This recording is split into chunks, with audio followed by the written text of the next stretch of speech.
I mean, there are parts that are fun and there are parts that are annoying. So things like, the proofreading is just irritating, and the this process just pre-launch where no one has heard of the book. Uh, you're trying to get the word out. You're emailing people, and you don't know. You can't really talk about the book, but you're just trying to get attention. This is not fun. Um, but I would say the hardest part of writing is also the most fun part, where um, you're just absorbing as much information as you can. You're trying to make sense of it. You're trying to understand how it fits together, and you're trying to explain it to a reader in a way that's really going to interest and engage them, and make sure you haven't made any mistakes. It's like fitting together this three-dimensional puzzle. There are so many different ways you could try to explain something, so many different orders of explanation, choices that you have to make. And I just find that really difficult and really, really fulfilling. And it's my favorite thing to do. And I've written now, I don't know, 9 books, 10, I don't know how many books I've written. That's how much I love writing books. So yes, that's the joy, but it is also the hardest part. And when I was working very early on, when I was working on Undercover Economist, when I didn't have any experience as a writer, I didn't have an agent, I didn't have a publisher, I didn't have any reason to believe anybody would ever read this book.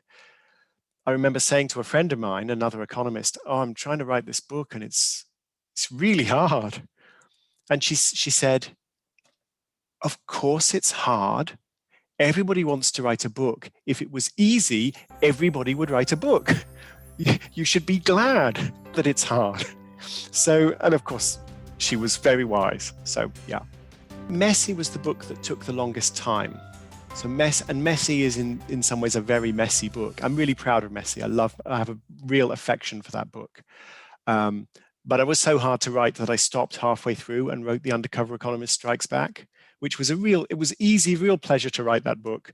And then I went back to writing Messy again. So I was writing Messy for 5 years. So maybe that was the hardest book. But no, I suppose Undercover Economist must have been the most difficult, because I just did not know what I was doing, whether anybody would ever read it.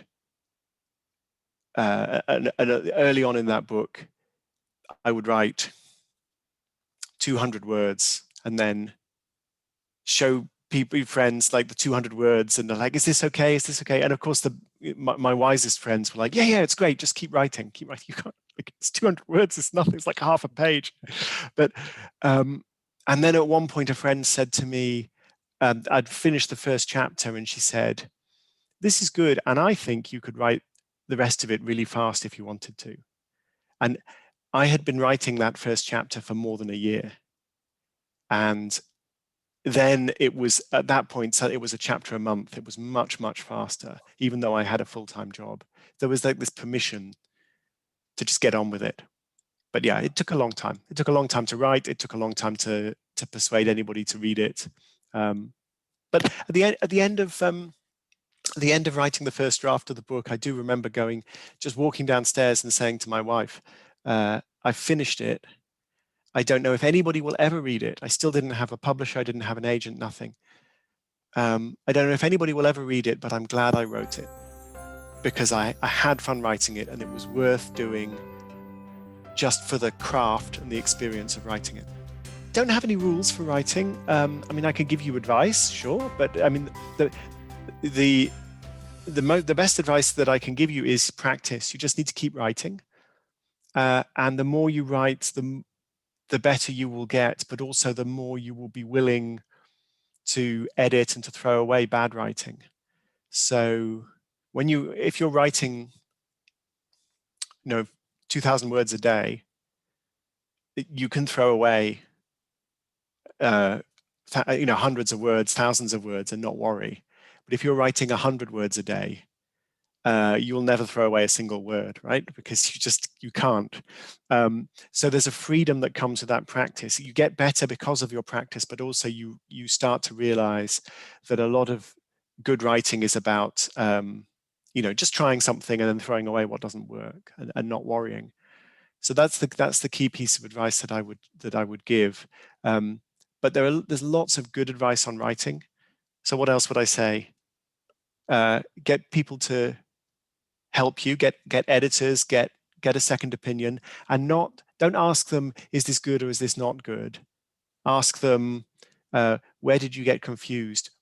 Is there an improvement? Is there a problem somewhere with the work? Ask to be specific, not just general encouragement, specific advice. Read a lot. Ask yourself why, if you're reading something and it's difficult to read or difficult to understand or boring, why? If you're reading something and it's great, it's a pleasure, why? What did they do? And then the final piece of advice is, it's really, really hard to begin a piece. So don't worry too much about that, because you can always fix the beginning, but it's much easier to fix the beginning when you have decided what the ending will be. Because then the beginning points to the ending all along, and that makes your writing seem much more enjoyable to your readers. But it's hard because, of course, usually when you begin a piece, you don't really know where it's going to end. So you have to go back and fix it later. Could be lots of different things that we mean by medium of audio. So my program about how to vaccinate the world for the BBC, that's me and some experts and me asking questions to them. So that feels very different to writing. On the other hand, my Cautionary Tales podcast or my 50 Things That Made the Modern Economy podcast, that's a script that's written. So that's much more similar to writing. The big difference, I think, is in audio, you have to try to be simpler and clearer. It's much easier for people they miss something and they can't go back and reread a sentence. They've missed it. So they would have to rewind. It's hard. So clearer and simpler in audio is the rule. But if it's scripted, I don't think it's very different from writing prose. It's fun. It's really nice. The process of doing it is different because with audio you have there's a faster turnaround. You're working with a team. You're getting different kinds of feedback. So the process is different, and that's fun.